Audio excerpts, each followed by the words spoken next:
Welcome to the Cold Steel Podcast, hosted by Amir Farouk and myself, Chad Ball. We consider it an absolute privilege to bring you guests from around the world who are truly experts in their craft. Our mission is to offer you a combination of not only masterclasses on clinical surgery topics, but also insights into achieving personal growth, productivity, and fulfillment as both a surgeon and perhaps more importantly, as a human.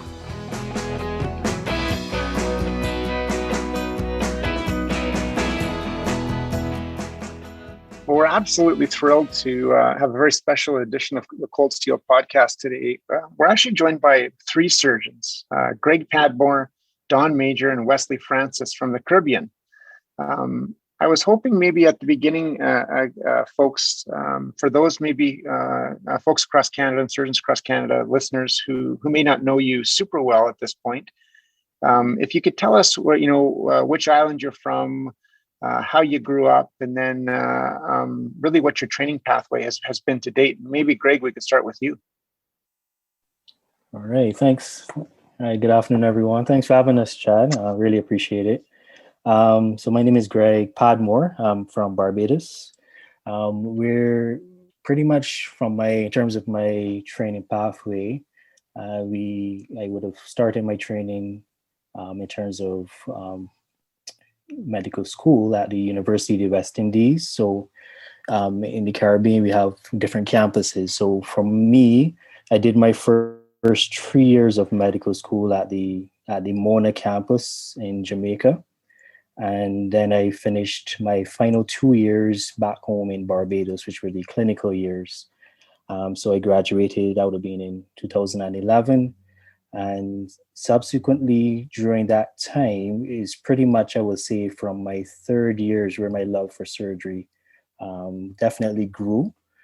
So for the internship year, which would be a year where throughout the Caribbean, we do 1 year where we rotate through the major specialties. So 3 months in internal medicine, 3 months in surgery, 3 months ONG, and 3 months in pediatrics. And then once you complete that internship year, you are licensed to practice medicine. From there, afterwards, I would have moved into general surgery right after internship. And then I got into the postgraduate program, the same University of the West Indies, but this would be the Cayfield campus, which is in Barbados. And I graduated from my general surgery in December 2018. And along that way, my love for hepatobiliary and surgical oncology grew. So I would have sought through Dr. Francis's advice in Bahamas, because the community, even though we're in many different islands, the community is pretty small in terms of the surgical community. So through my 4th year of residency, which is what we call the elective year, I spent some time, 2 months in Trinidad, a month with Dr. Francis in Bahamas and with Dawn. And then from there, I did 3 months at the University of Calgary with Chad and the surgical oncology team.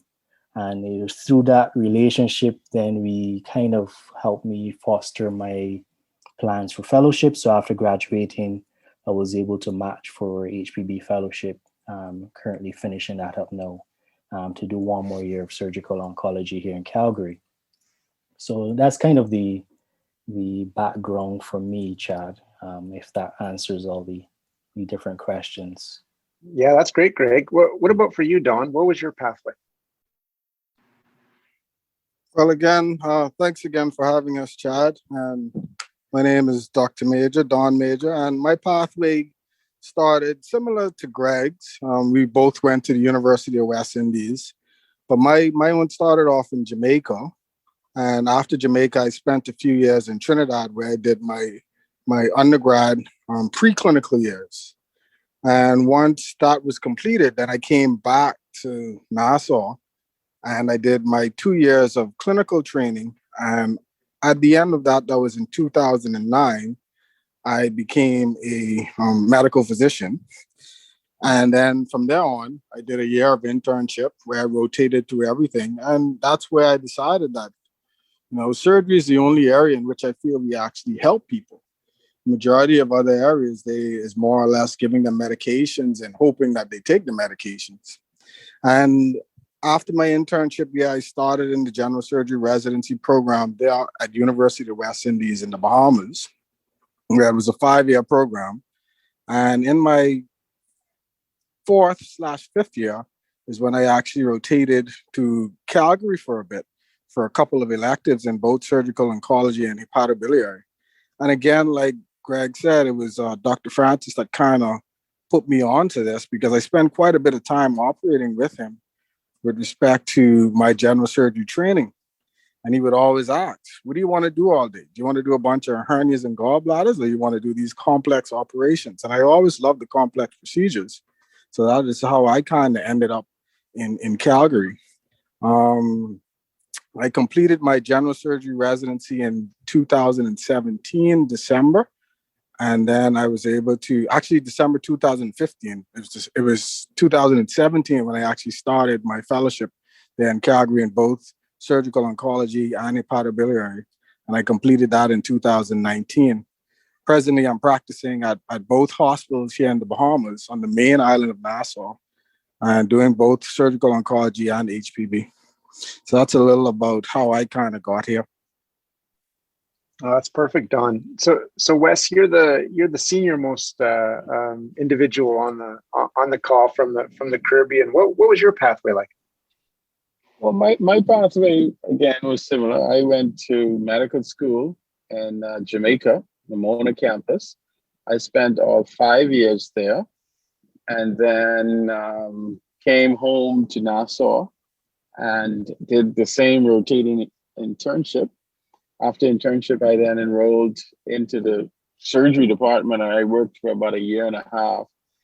And then I matched into a program in the US, which is in Detroit, Wayne State University, Detroit Medical Center. I spent actually 6 years in residency there. The first year was a preliminary year, and then they took me on as categorical. And I finished that in 2007.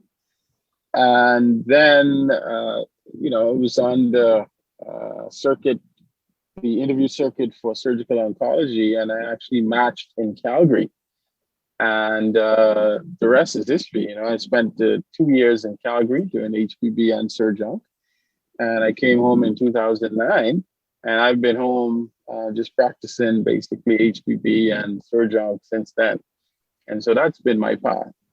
I'm curious, Wes, as a guy who has worked extensively in really 3 countries, the Bahamas and really the Caribbean in general, so more than 3 countries, the US and then Canada, how would you compare and contrast our ability to deliver surgical care and sort of the surgical culture across those different sites? That's a great question. So I guess I could start in the US, because that's, during my residency, it was really a sort of a hardcore culture. Surgical residency, the training was tough, I would say. Getting up 4 or 5 o'clock in the morning to be there. And I served in different hospitals. One was sort of a hospital where indigent care was. And then there was the other hospitals where people with more insurance, were taken care of. And we still delivered the same level of care, but the resources were very different. And the US culture was really a demanding culture. It's, performance, you got to get this done, you got to move. And I found it a distinct contrast as to when I went to Canada. It was very different for me. I don't know if it was just being a fellow at that level, but when I got to Canada, to me, it was more civil. I enjoyed more of, not free time, but more leisure time. And it was then that I really began to enjoy surgery, and it was not so labor intensive. And And we started to take care of people from all walks of life. It wasn't just the people who could afford the care. I didn't really see a whole lot of indigent or the disparity in care in the in Canada that I saw in the US with respect to those who had insurance and those who didn't. Because in Canada, the healthcare system is very different. I mean, we took care of everybody. One of the patients that really impacted my time really in Canada was, I remember we did this big high-tech operation on a homeless lady. And the biggest part of that, part of the whole experience or the procedure was actually trying to get her home because she didn't have a home to go to, but yet she was able to access medical care and get this huge operation, which I knew if I was in the US, that probably would not happen. So that was the big difference. And the whole, I thought the Canadians were culturally more easy to get along with. I mean, I had a really great time. And so from those perspectives, when you come back home now in the Bahamas, you start to see more of that disparity of care because our healthcare system is the same way. I think is basically, imitates really the US healthcare, those who have insurance and then those who don't. And so you saw the disparity of care. There wasn't that universal healthcare. So we practice in the public sector, which is resource challenged. And then you go into the private sector, where you literally had everything that you needed to take care of those who could access that level of care. So really the socialized medicine in Canada or universal healthcare, really that to me was, it showed how I think medicine should be, healthcare for all. And everybody should be able to access the same level of care. And that's what I saw in Canada. And I think that impacted me a lot. Well, that's fascinating. Don, I'm curious if we come back over to you. You, as you pointed out, have trained in a number of countries as well. And I believe you were just over in Europe doing some additional training, after your HPV fellowship as well. But, and certainly correct me if I'm wrong. I'm curious if you have any thoughts about the transition as a trainee from two, there's certainly, as Wes has pointed out, many similarities between countries and cultures, but certainly some big differences. I'm curious what some of the things that were really highlights for you in coming over for fellowship training, as well as maybe some challenges. I mean, one of the main challenges that I had in transitioning from the Bahamas to Canada wasn't necessarily the training itself. A lot of it was more or less dealing with immigration and trying to get my work visa and those things sorted out. I had a great challenge with that. That took much longer than I expected and caused some delay with respect to starting my fellowship training. So my advice for anybody that's coming from the Caribbean and maybe listening to this podcast and wanting to go to Canada and they get a spot, that you try and get on that application relatively early, or as soon as you get acceptance, that you try and get on that application.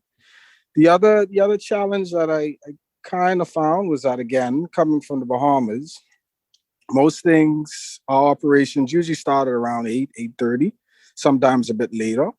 And most days you get to work probably 7:30, but coming to a Hepatobiliary program, having to be to work for 5 a.m. religiously every morning was kind of a kick to the system with respect to making sure that you prioritize your evenings from the day before so you can always be ready and prepared to kind of get up in the morning and get going, right? And then the other thing that I found as a challenge, again, coming from the Caribbean, not being ever exposed to snow before, and coming to Canada and experiencing -10, -15, -30-degree weather, and having to walk to work through that, it was an eye opener.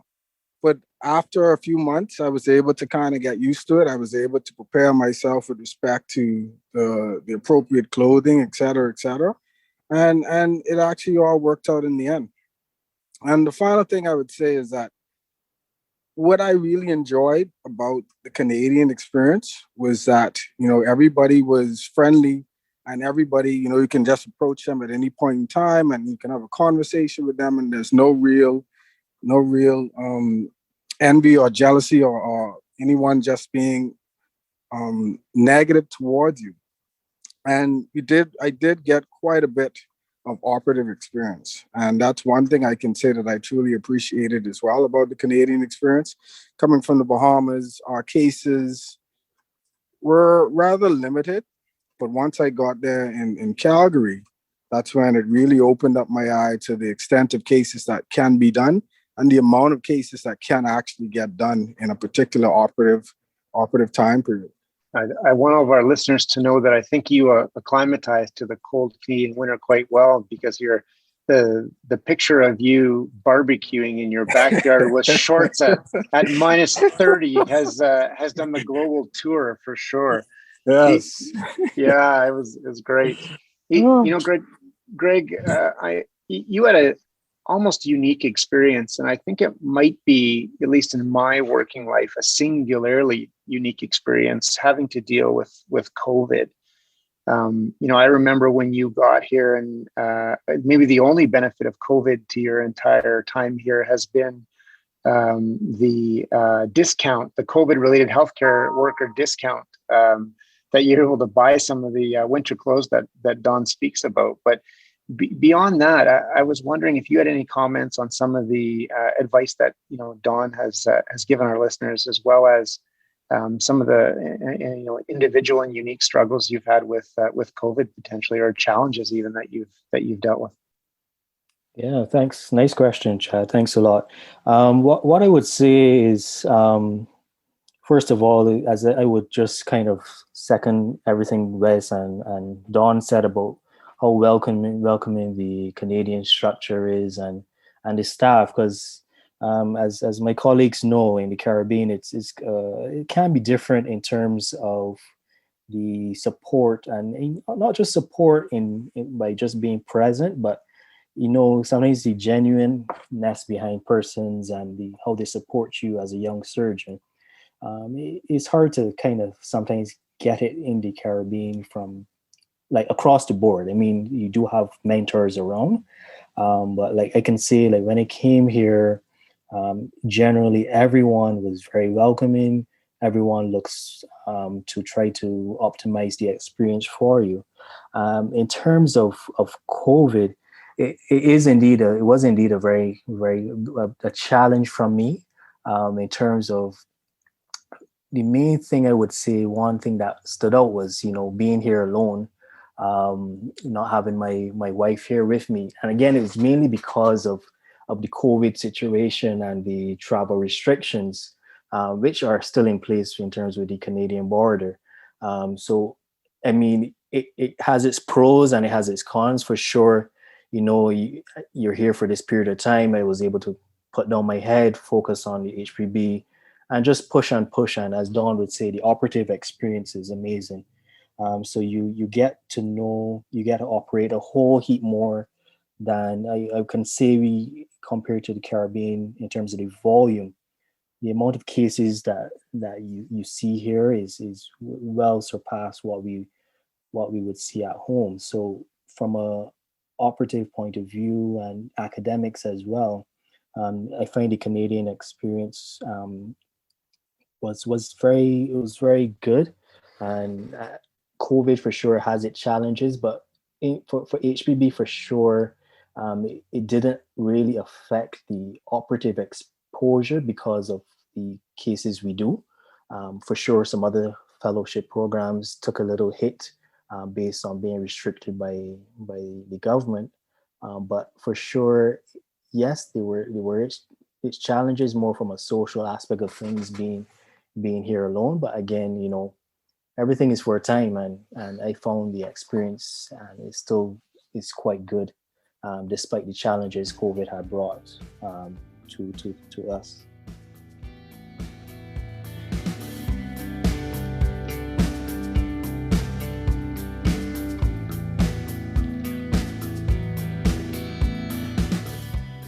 Wes, I'd like to come back to you, and you three gents are special guys, not only in terms of your personality and your operative talent and the clinical work that you do, and I would add to that the stuff that we all learned from you guys individually up here. This was a bi-directional relationship, and one we're very proud of in Canada.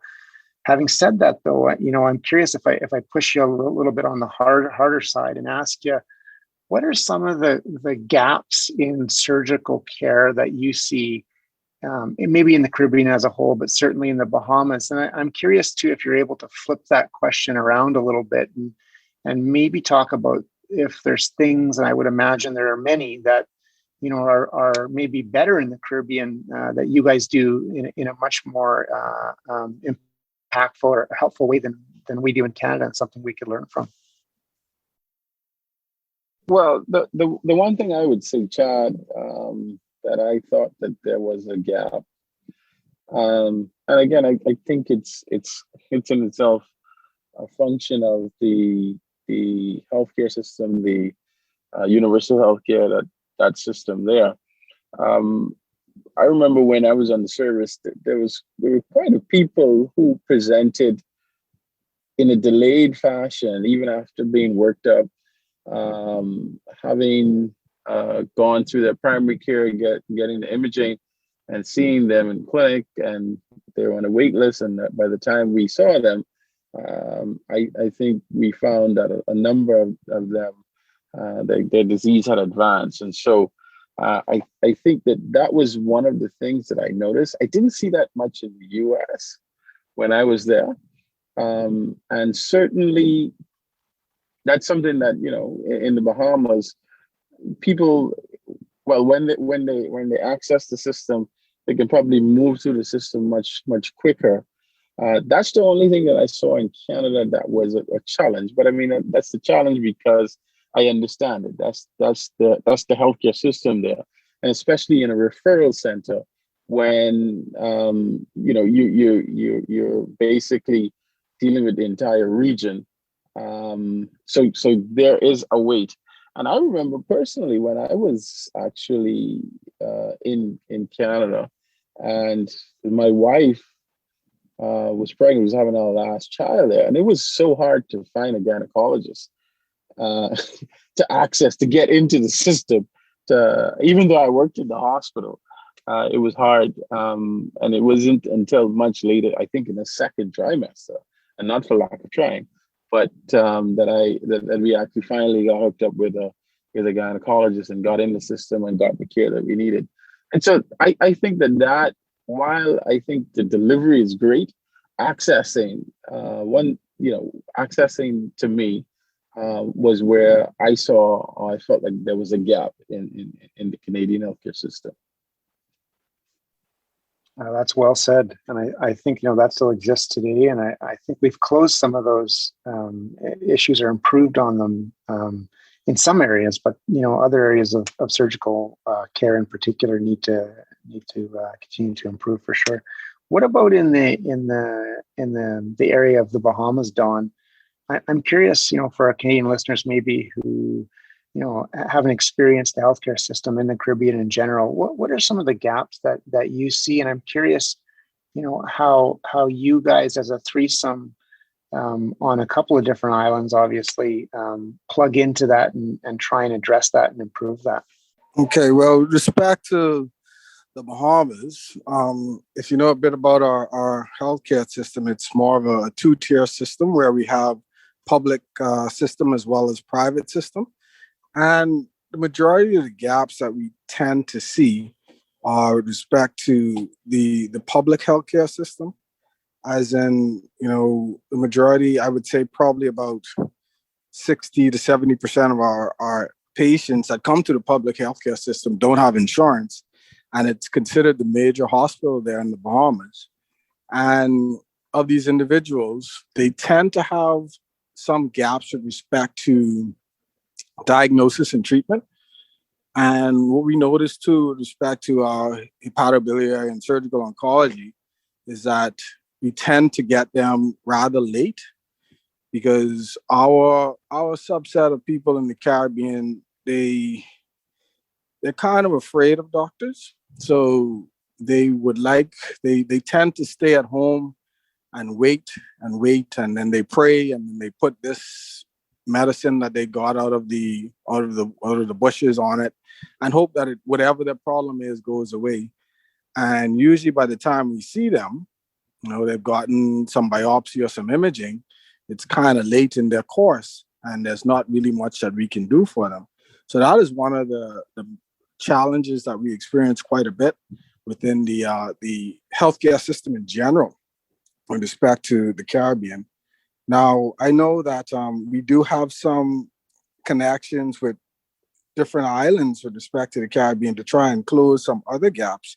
As in, I remember Dr. Francis going down probably a few years ago to assist with a HIPEC procedure there in Jamaica.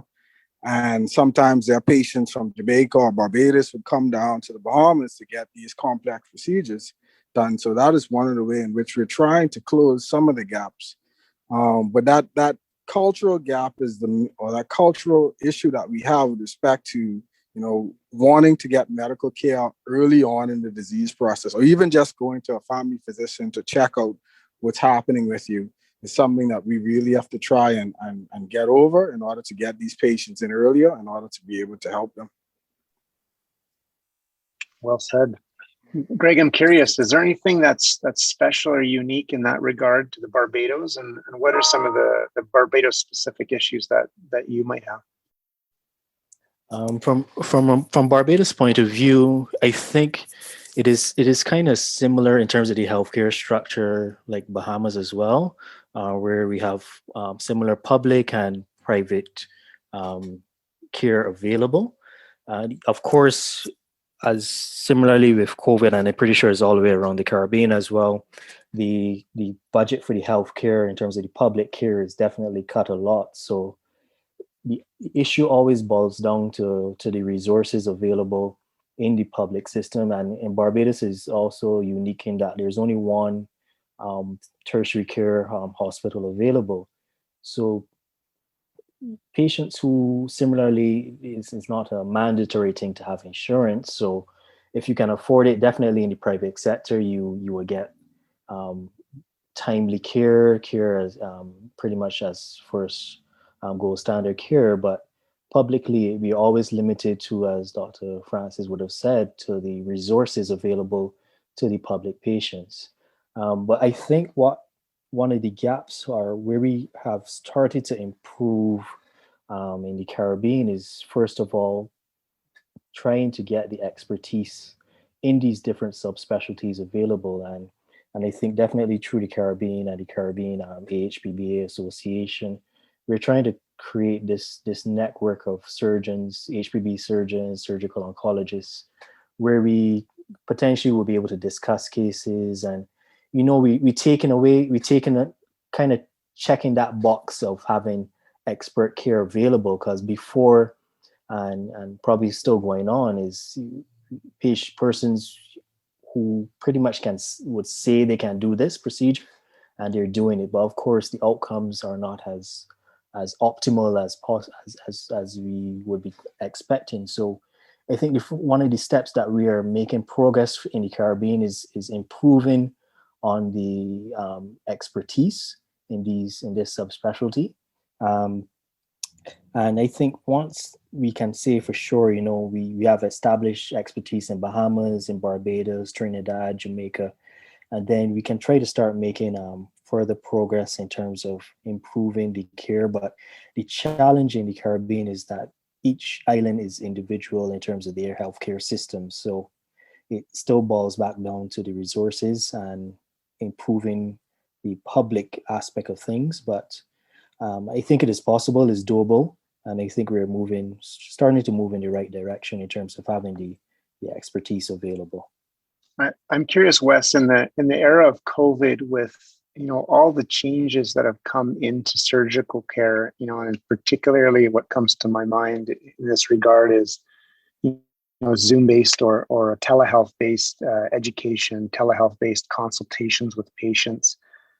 I'm curious, to Greg's point, do you see the uptake and the potential of maybe, multi-island consultation and surgeon collaboration being greater and brighter going forward because of COVID, or is it sort of independent of the cultural ability to absorb that kind of change? No, I think that's the single benefit of COVID. I mean, COVID forced us to use a digital platform to communicate. And in doing so, it brought us together. COVID, we were all faced with lockdowns and separation and patients not being able to access care and all of that. But what it did do, it brought the whole surgical community together. In fact, the Caribbean College of Surgeons, we could not do our annual meeting where we would go, we would all travel from different territories within the region, but we did it. We had a monthly Zoom-based meeting where we had residents and attendings alike presenting their academic the product of their work, and it happened every month. Usually we did this only on an annual basis, but we were doing it every month, and it really brought more collaboration. And so I see this going forward, and also from an education perspective, the university, the University of West Indies, the way they examined the residents was that twice a year we would all come from different territories. We'd meet in Jamaica, meet in Barbados, meet in Jamaica, in Trinidad, but we couldn't do that because of COVID. And we all had to do it using this Zoom and the digital platform. And so we were able to execute the exams and still examine our students that way. And again, it's a little impersonal, but you saw how far it took us. We were still able to accomplish the academic and educational goals using the same platform. And even in the preparation for the exams, you had students in Jamaica, students in Bahamas, and in Trinidad, all in one review session. So COVID has brought us together. And personal experience, I mean, I saw a patient in Barbados who needed HIPEC. And I mean, before that would be an issue, but I was able to communicate with her via Zoom. We would never have thought about that before if COVID was not around. So it is positive, and it had a positive impact on education and on actually meeting up with patients. So I think overall it was good. Yeah, it's interesting to think about, right? Because I think we've seen that across many different scenarios. And when I think of the impact of the pandemic with regard to this topic in Canada, it's a bit of a different challenge, right? We have these vast distances and populations that are hours and hours and hours away from tertiary care centers, for example, that provide the high-end specialty care that you guys are doing in the Caribbean. So it's almost more of a distance problem potentially, at least in a linear sense. But really, the core issues are the same. And I would argue in Canada, I would agree that really the cultural change attached to it is maybe the most significant thing, whether you're talking about clinical care or education, as you point out. Don, I'm curious, in putting this whole conversation together, what does it mean to leave the Caribbean and go and do a fellowship in some surgical subspecialty abroad, whether that's Europe or America or Canada, wherever that is? In other words, when you come back to the Caribbean, what does that sort of, what does it get you? How does it help? And how do you, assuming it's positive, continue that lineage going forward? Yeah, great question. So what it gets you when you actually completed your fellowship, wherever it may be, like you said, in the public sector, it gets you a consultant post, right? So usually before, when we'd finish our general surgery residency, you would become a senior registrar, which is just beneath consultant. And then once you've gone off and done a fellowship somewhere, regardless of the area, then you're eligible to become a consultant. And a consultant is just a staff physician or an attending. And in the public sector, it's more with respect to the private sector. Once you've completed your general surgery training, then you can go ahead and once you get your license and you're up to date with your CME credits, then you can go ahead and start practicing in your private sector. Now, with respect to what it does for you, one of the things too, I realized that it's really a confidence booster as well, because yes, you may have done your 5 years of general surgery training, you've done quite a bit of operating in the Caribbean, but once you've gotten the volume and you've gotten comfortable with doing these cases for a period of 1 to 2 years, then you come back and you start doing these cases, you get a lot more confidence with it. And I can say that because just when I finished my general surgery training, I practiced at home for about a year prior to doing my fellowship. And I could have seen the difference in myself when I was just fresh out of general surgery residency and compared to when I was actually completed my fellowship. So I would recommend for anyone doing general surgery in the Caribbean to try and get themselves a fellowship with respect to Canada, the US. And one of the ways in which they can kind of get there is having a mentor that has kind of done it already, has been through it already, and can show you the way in with respect to, okay, maybe you can go here for a possible elective and see how you like it, or this is an area in which you like, and probably we can try here to get you into an elective. And once you get into an elective and you give it your best and show the guys what you're capable of, then you can talk about getting a possible interview or even working with the guys closer with respect to trying to get a spot at some point. But yeah, it does boost your confidence. It does give you a spot with respect to a consultant post. And it's pretty effective. Yeah, that's well said, Don. I'm curious to come back to you, Wes. If I go back a few months, Greg was kind enough to invite me to watch via Zoom one of the Caribbean surgical annual meetings, and I shouldn't be surprised, and I wouldn't say maybe even surprised is the right word, but I was really impressed with the quality and the training and just the whole 2-day meeting in general. It was such a pleasure to watch it. You've had some interesting experiences outside of the Caribbean as well, and outside of training. Obviously, the one that comes to mind is your trip to Honduras. I'm curious, how common is that sort of endeavor, amongst Caribbean surgeons, and how did you sort of frame your surgical experience in Honduras as a volunteer, and how did it impact sort of your practice or the way you look at things? So, that experience was great because, Honduras, again, is resource challenged, but Honduras did not have, the capacity in terms of, expertise of surgeon or hepatobiliary. And we were able to go there and do that. And I think the greatest experience that I, from Honduras, is the ultimate outcome of Honduras. Even though we went and we operated and we did some cool cases, it was, I'm sure the patients benefited from what we brought there.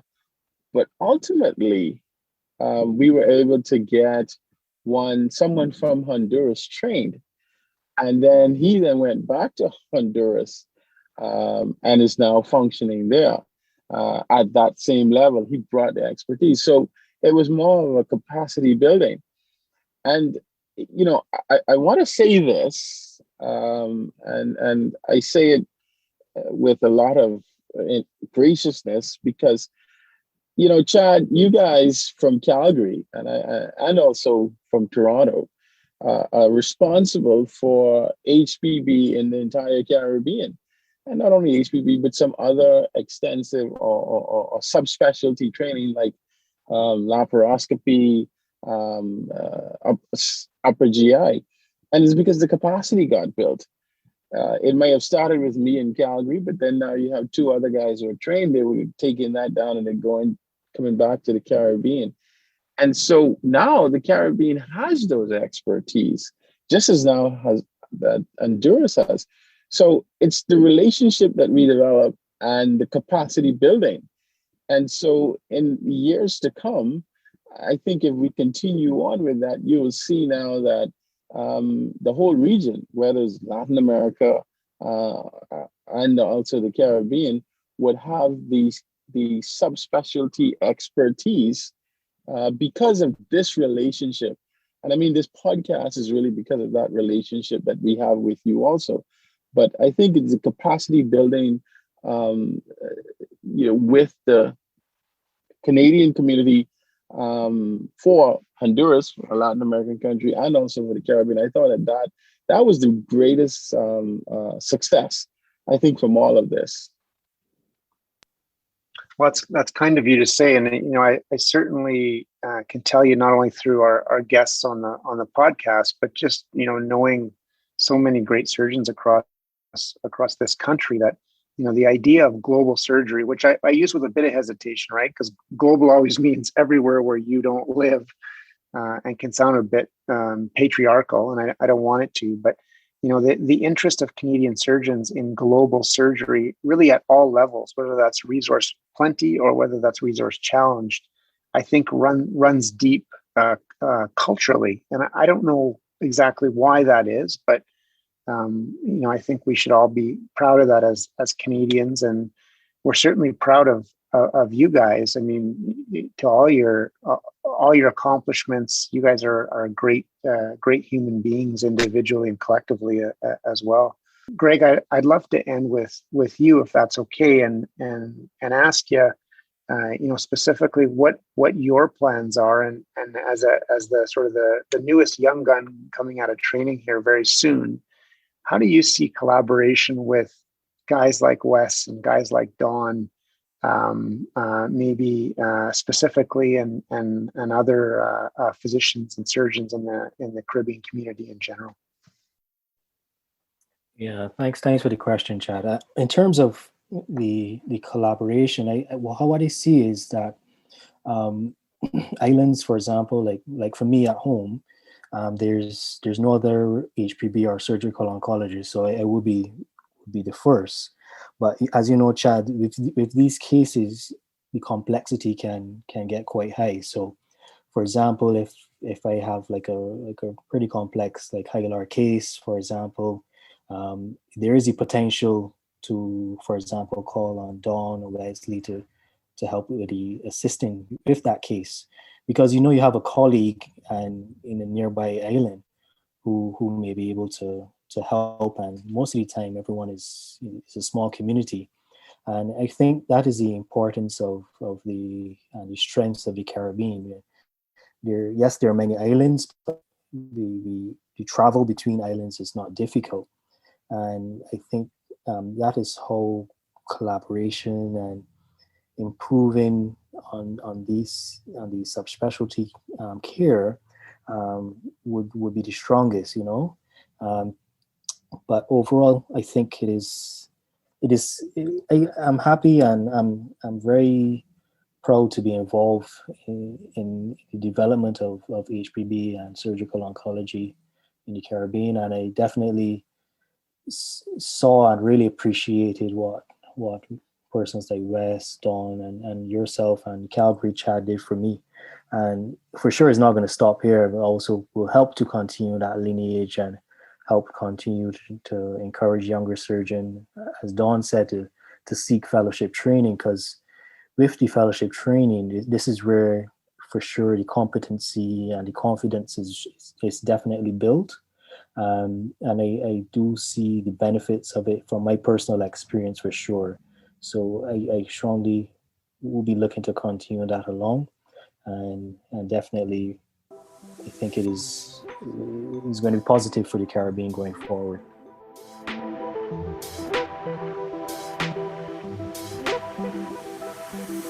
You've been listening to Cold Steel, the official podcast of the Canadian Journal of Surgery. If you like what you've heard, please leave us a review on iTunes. We love to hear your thoughts, comments, and feedback, so send us an email at podcast.cjs@gmail.com or tweet at us at CanJSurge. Thanks again.